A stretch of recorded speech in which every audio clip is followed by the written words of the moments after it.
Salut les people, salut tout le monde, je suis content de vous retrouver ce soir. Alors ce soir c'est une première parce que je suis dans un grand studio et j'accueille Nicolas. Chanté. Enchanté, voilà, donc un magnifique studio, il pourra pas démentir. Alors Nicolas, sûrement que beaucoup d'entre vous qui viennent de Cannes le reconnaissent, parce que un peu une grande star de Cannes. Si je vous dis 4 univers, peut-être que certains vont commencer à se douter du sujet dont on va parler. Si je vous dis la boîte de jeu... Et peut-être le titre de la vidéo aussi, ça va. Et voilà, ça va. Voilà. Donc là, mon invité me casse mon introduction. Exactement. Donc si vous avez lu le titre, je suis très content ce soir. On va parler de Malia. Et je suis en train de tout casser en bas. Voilà. Donc Malia, Lens of Legends. Voilà. Donc déjà, si vous n'avez pas envie de regarder toute la vidéo, ce qu'il faut retenir, c'est que c'est un Kickstarter qui arrive le 15 mars. Mardi prochain. 15 mars. 20h. Voilà. Si vous avez envie de couper la vidéo, c'est bon, vous avez toutes les infos. Ou presque. C'est un party game. Non, pas du tout. Donc, on va découvrir ensemble ce jeu. Donc, Nicolas m'a ramené un prototype, donc, voilà, avec tout ce que ça comporte en termes d'évolution, de design, etc., etc. On va faire une première vidéo où on va vous présenter tout le projet, parce que c'est un long projet. Puis on se retrouve dans quelques heures, où on fera plus une expli partie. Bon, nous, on va enchaîner, mais bon, pour vous, ça sera dans quelques heures. Une expli partie, comme ça, vous aurez toutes les... Je dirais, vous serez prêt à savoir si Malia c'est fait pour vous, si vous avez envie de vous plonger dans cet univers ou pas du tout. Hein, voilà. Donc, déjà Malia, en quelques mots, qu'est-ce que c'est, dans quoi on se lance, un party game, pas du tout, je pense pas. C'est presque comme un tabou, mais non, voilà, Malia c'est un jeu d'aventure et d'exploration dont on est le héros. Voilà, c'est-à-dire qu'on va vraiment créer son aventure. On a des missions qui sont sous forme de livrets, comme les livres dont vous êtes le héros. D'accord. On va pouvoir créer son propre chemin avec les multiples embranchements possibles. On va pouvoir customiser son personnage et son équipe, parce que c'est un jeu coopératif. D'accord. Combien de joueurs d'ailleurs, on n'a pas précisé? Alors, de 1 à 5 joueurs, mais avec minimum 2 héros. D'accord, donc si je joue en solo, je joue 2 héros. Exactement. Voilà. Comme plein de titres d'ailleurs, on joue au moins 2 héros. Exactement. Ok. Voilà. Et donc c'est un jeu exploration. Oui. On va venir un peu de combat aussi. Voilà, c'est vraiment une aventure complète. C'est très proche de ce qu'on pourrait vivre dans un jeu de rôle. Avec autant de l'exploration dans une région que rentrer dans un donjon, que rentrer dans les villages. Il y a plein de choses à faire. Effectivement combattre, mais aussi s'infiltrer, résoudre des énigmes. On va pouvoir, avec le livret, on peut faire beaucoup de choses. Alors justement, c'est un univers qui paraît très riche quand je vois tout ce qu'il y a, et puis j'ai eu la chance d'y jouer avant, donc bon, c'est très riche. C'est pas arrivé comme ça. Je pense qu'il y a est-ce que tu peux un peu nous dire comment ça s'est développé, puisque en plus 4 univers, vous êtes plusieurs. On est 4. Voilà, c'est quand même pas mal. Exactement. Donc voilà, c'est quoi l'équipe derrière, et c'est quoi aussi la relation avec la boîte de jeu, parce que maintenant la boîte de jeu est arrivée dans le paysage, si je peux dire. Donc voilà, un peu comment ça s'articule tout ça, d'où vous venez, qu'est-ce que vous avez, comment vous avez créé tout ça. Alors déjà l'univers Malia a été développé par un des 4 univers, par François Denis. C'est pas les autoportraits là. Moi je suis à peu près là, l'été. Voilà. D'accord. Et voilà. Et en fait François, donc ça fait 30 ans qu'il travaille maintenant sur l'univers. Il a voulu faire il a fait des règles de jeu de rôle au début pour essayer parce qu'on a tous un peu un passé de rôliste. Et après on est arrivé tous un peu plus tard pour développer notamment le jeu. Donc il y a eu Ludovic Rival qui s'est occupé principalement de la mécanique. D'accord. Avec moi qui l'ai aidé. Cyril Terpan qui est l'illustrateur. Tout ce qu'on voit là, tout ce que vous allez voir ici dans les prochaines vidéos, c'est lui qui a... Exactement. En collaboration avec François qui lui donnait son univers, lui il le mettait en dessin. Ouais. Et voilà, on a essayé de créer un jeu, vraiment un jeu auquel nous on avait envie de jouer. D'accord. Avec toutes les références qu'on pouvait avoir, et on s'est toujours dit on aimerait bien jouer à quelque chose de complet, sans pour autant être trop une usine à gaz, mais à quelque chose de complet. Donc quand tu dis complet, c'est création de perso, phase d'exploration, puis entre deux de land crawling, comment dire en français, de voyage, voilà, vraiment, voilà. Donc c'était tout ça, c'est avoir un global avec. Exactement. Et donc on a mis beaucoup de temps à le développer. Donc là, ça fait plus de 6 ans qu'on est sur le projet. Plus de 6 ans que le projet est mûrisse. D'accord. Ok. Et voilà. Et quand on a commencé le jeu, on s'est dit on va commencer, on fera ça sur une plateforme Kickstarter. Entre-temps, elle a beaucoup évolué.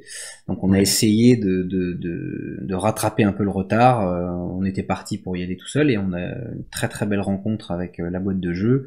D'accord. Qui est venue en fait fabriquer le jeu, enfin nous prendre par la main pour essayer de faire de ce jeu vraiment pour aboutir. Voilà, pour aboutir. Et voilà. Donc vous êtes tous les 4 créateurs, si je puis dire, exactement. Et vous, c'est une partie éditeur, vraiment. Voilà, exactement. Après, avec une vraie vision, au-delà de la vision d'éditeur, une vraie vision globale sur le projet, avec un avis artistique, avec un avis mécanique, avec voilà, ils ont vraiment fait avancer le projet pour que, encore une fois, ce soit le meilleur projet. Après, la boîte de jeu, c'est vrai que quand même, alors, si vous connaissez pas, ils sont quand même très connus dans le monde du jeu, dans le monde du Kickstarter, parce que et en vrai, ça va être c'est vraiment un challenge pour eux, et je dis devant Nicolas, mais pour la boîte de jeu, parce que jusqu'à présent, la boîte de jeu a produit, je dirais, des jeux plus contenu, genre en termes, alors je vais me faire peut-être taper sur le doigt par Benoît qui est le patron de la boîte de jeu, mais je vais dans le sens où alors c'est It's Wonderful World, It's Wonderful Kingdom en particulier par exemple. Je dis contenu, il y a des milliers de cartes, donc c'est énorme, mais c'est une boîte, il y a que des cartes, il y a pas de figurines, il y a pas de côté narratif de campagne, etc. Donc en tout cas pour les yeux d'un néophyte comme moi, ça paraît plus petit, ce qui demande pas forcément moins de travail, hein, mais et ils sont réputés entre autres sur Kickstarter parce que ils ont toujours livré leur jeu à l'heure, à temps, des produits de qualité en tout cas dans le goût, si je peux dire. Là c'est quand même un jeu qui paraît un peu plus avec beaucoup de choses, on va voir, il y a beaucoup de figurines. Oui, après il y a beaucoup de choses. Après ils ont produit des jeux avec des figurines, avec du texte. Enfin, mais voilà. Après on l'aborde peut-être pas de la même façon, mais après nous on avait quand même pendant des années fait le job pour que. Vous étiez prêt d'y aller tout seul ou pas? Ah bon, on était parti pour ça, et en fait voilà une rencontre, on appelait plusieurs éditeurs pour nous aider parce qu'on ne connaissait pas le métier, et dont Benoît qui nous a répondu à nos questions très gentiment, et en fait il s'est intéressé au projet, il est venu tester, et en fait il nous a proposé une collaboration. On s'y attendait pas déjà, et assez vite en fait, que ce soit en termes de philosophie, de vision, tout collait bien. Ça a matché, et en fait on est tous, en tout cas chez nous, très contents. Et ça c'est le principal. Et ça, et là je me place du côté de joueur que je suis, de savoir que c'est la boîte de jeu qui est derrière, qui est avec cette équipe. En tout cas, moi je trouve ça rassurant. En tout cas, aussi c'est rassurant. Voilà. Non, c'est rassurant. Bonne réputation. Ça, de toute façon, nous on pouvait, c'était notre premier jeu. On n'aurait jamais pu donner ça, quelle que soit la qualité du jeu. On aurait pu dire quoi que ce soit. Jamais on aurait pu prouver qu'on pouvait aller au bout. Normalement, la boîte de jeu n'ont plus approuvé ça depuis longtemps. Donc les gens, s'ils prennent le jeu, savent qu'ils recevront un jeu et un bon jeu, normalement. Voilà, sinon il y a un prototype qui est là, je crois que je vais le garder en otage. Je libérerai peut-être Nicolas, mais donc ça arrive, donc je le redis, Kickstarter, donc mardi 15 mars 2022, 20h. 20h. Hein, je dis pas de bêtises. C'est ça. Donc il y a certaines choses il y a forcément des surprises. Vous nous gardez un peu de surprise pour la oui, des surprises, il y en a. Il en faut. Il y en a. En revanche, ce qui a été annoncé, c'est que le pledge, ça sera un pledge unique. On pourra rajouter des choses, mais en termes de gameplay, il y aura un seul pledge. Exactement. Voilà. Il y aura pas d'add-on gameplay, il y aura pas on achète le jeu, on a tout le jeu d'un point de vue gameplay. Exactement. Ok, donc ça voilà, bon, vous savez que... Et après tout ce qui débloque, ça vient dans la boîte. Ça vient dans la boîte, voilà. D'accord. Et alors, Benoît a évoqué un petit peu, je crois que je me vais en parler aussi, il voilà, évoqué des add-ons, mais plutôt cosmétiques, comme des sleeves, ce genre de choses, si pour les, peut-être, on verra. Mais, là pour le coup, c'est, en tout cas, il y aura pas de choses, voilà, le gameplay, on ira. Le ticket d'entrée avait été évoqué, alors, c'est entre 140 et 150 euros. Là, je peux pas environ. En tout cas, là, tout de suite, à 7 minutes, je n'ai pas plus d'informations. Comme ça donne un ordre d'idée, mais il y aura tout le jeu, donc c'est pas 150, puisqu'il faut rajouter après. Ah non, plus, c'est voilà. Après, c'est vous avez le jeu. C'est ça, et c'est bon. Donc, voilà. TVA comprise. TVA. Non, mais c'est important, c'est vrai que c'est important de le dire, parce qu'aujourd'hui, c'est quand même 20% en plus. Exactement. Il y a eu beaucoup de... Pas de mauvaise surprise. TVA comprise, et souvent, alors on verra, en plus, là, des jeux souvent est en partenariat avec des boutiques, qui permettent de réduire les frais de port, voire donc ça on verra, mais en tout cas, c'est vrai que la TVA, donc, 150 euros. Alors, donc alors, petite question, est-ce que c'est un jeu avec une seule campagne, avec plein d'embranchements, ou est-ce que c'est un jeu qui a plusieurs campagnes, où on peut jouer un scénario et à s'arrêter, ou est-ce qu'il faut jouer toute la campagne, combien de temps va durer la campagne, genre... Alors c'est un peu compliqué à répondre. Enfin, la première chose, c'est qu'il y a une campagne. Je suis là pour lui tirer les verres du nez. Non, il y a une campagne, où il y a 9 livrets dedans, chaque livret correspond à comme si c'était une sorte de gros scénario. D'accord. Sachant que les scénarios de la campagne forcément se répondent. Enfin, voilà. Ça se suit quand même. Ça se suit. Je peux pas commencer par le troisième. Ça se répond. Ça se répond. Directement. Ça dépend en branchement. D'accord. Mais ce que je veux dire, c'est que on va tous commencer par le même scénario de base, d'entrée. Ah bah, on va commencer par un point de départ. Un point de départ, effectivement. Voilà. Okay. Bien sûr. Après c'est là où il peut se passer quand même beaucoup de choses. Maintenant, alors, ce qui est annoncé, c'est une centaine d'heures de jeu. D'accord. Après, c'est vrai que quand on commence à y jouer, on se rend compte que c'est assez compliqué à évaluer parce que on a une vraie liberté. Ça dépend vraiment du nombre de joueurs à table, de l'ambiance qu'il y a. On peut rester dans une salle pendant 2 heures parce qu'on rigole et qu'on veut faire plein de choses, alors qu'on peut tracer, on peut aller tout droit, exactement. On peut se déplacer partout dans la campagne. Ce qu'on dit souvent, c'est que c'est très jeu vidéo, un petit peu à la Elder Scrolls Skyrim. C'est-à-dire que on a une mission, on sait où on doit aller, enfin, on va dire une étape.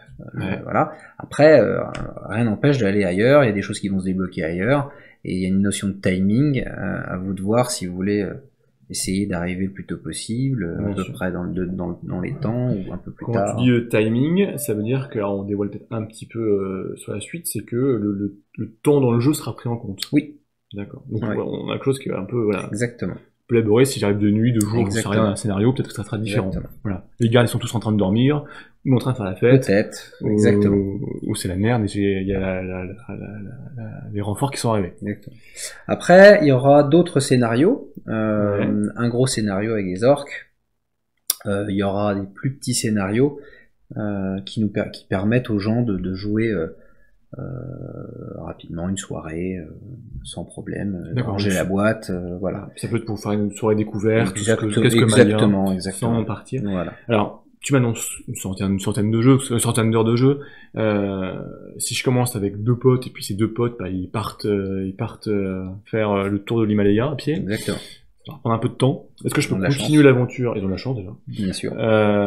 Est-ce que je peux continuer l'aventure seul ou avec moins de héros, ou au contraire en faire venir? Est-ce qu'il y a la seule contrainte entre guillemets, c'est de jouer au moins 2 héros. D'accord. C'est la seule contrainte. Après, des gens peuvent arriver, des gens peuvent partir, on peut commencer une campagne tout seul, puis 2 potes viennent, puis un 4e juste une soirée, puis les 2. Il n'y a aucun problème, le système le supporte complètement. Voilà. Ouais, aucun problème. Beaucoup de promesses. Alors, juste si on rentre un petit peu plus dans l'univers de Malia, est-ce que tu peux nous en dire un peu plus? Est-ce qu'on va rencontrer des elfes, des hommes, des humains, des dragons, des extraterrestres, des E.T., des martiens? C'est vrai. En tout cas, sur ce qu'on sait, parce que bon, on peut encore un peu de surprise, mais voilà, c'est quoi? Qu'est-ce qu'on a comme, alors je vois devant moi des Yoctal, des anciens, enfin bon. Qu'est-ce qu'on a comme, c'est quoi l'univers? C'est quoi? Alors on est dans un univers fantastique médiéval. D'accord, donc plutôt des épées, etc. Et puis voilà. Sur la planète Malia, on va dire 5 sangs principaux, parce qu'on parle de sang. Donc on a les sangs nains, les sangs elfes, les sangs humains, ceux-là, voilà, sont assez connus. On a le sang surhomme. D'accord. Et le sang muté. D'accord. Et à l'intérieur de ces sangs, en fait, sont présents plein de peuples qui ont vraiment des caractéristiques différentes. Et vraiment la particularité dans Malia, c'est que on joue des peuples avant tout.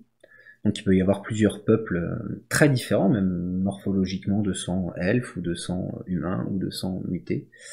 Et chaque peuple a son histoire, à son évolution, à ses interactions. Et on va pas jouer un guerrier, on va pas jouer un barde, on va pas jouer un voleur, on va jouer un peuple avant tout. D'accord.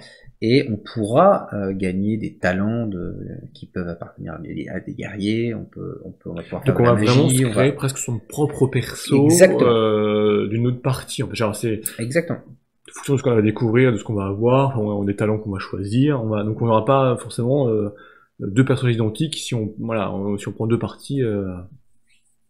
Oui. Ça promet. Riche univers, Landcrawler, Dungeon Crawler. J'essaie un peu de résumer tout ce que j'ai reçu là, mais il y a plein d'informations. Les figurines, on va les regarder un petit peu plus dans la vidéo suivante, mais voilà, donc chaque héros aura sa figurine. Oui. Hein, les ennemis auront bien sûr leur figurine. Exactement. D'accord.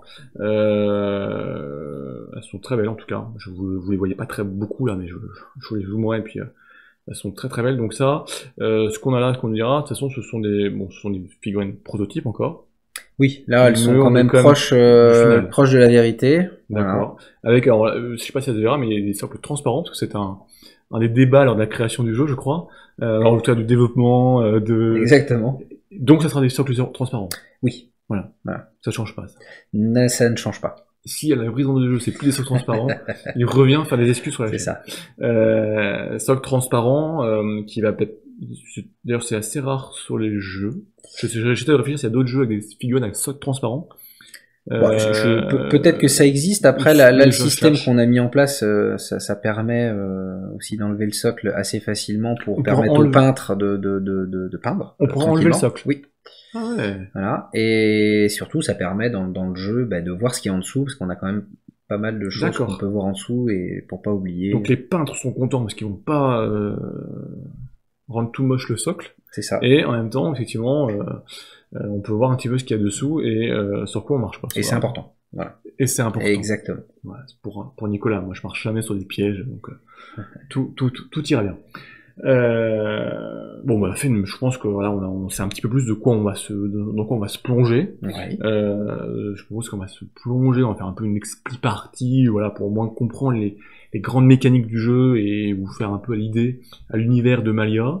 En tout cas, ce qu'on retient, et tu me corriges si je me trompe, c'est que Malia, jeu coopératif de 1 à 5 joueurs, avec une centaine d'heures de jeu, mais vous pouvez faire des petits scénarios one-shot si vous n'avez pas c'est qu'une soirée à y consacrer, dans l'univers donc de Malia, qui est unique, avec plusieurs créatures, ou plutôt plusieurs sangs, Dungeon Crawler, Land Crawler, livre dont vous êtes le héros, évolution de personnage, énigme, infiltration.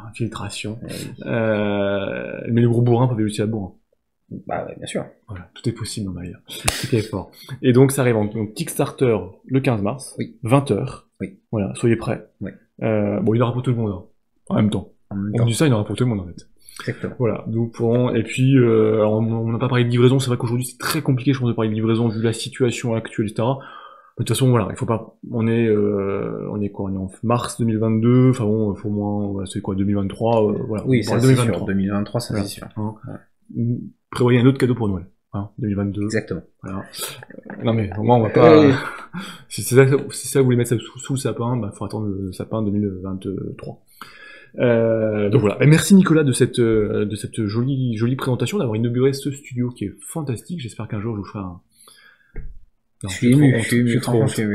De ce magnifique studio pour vous faire découvrir cet univers qui est dans ta tête. C'est plus dans celle de François. De 4 univers. Mais voilà, c'est ça. Voilà, de 4 univers. Et maintenant la boîte de jeu qui accompagne, porte le projet, genre voilà, même plus que ça. Un grand merci Nicolas. Nous on se retrouve très vite parce qu'on va jouer ensemble. D'ici là les amis, portez-vous bien et puis voilà, dans quelques heures, si vraiment vous voulez en savoir plus, vous restez sur la chaîne parce qu'on va jouer à Malia. Ciao people.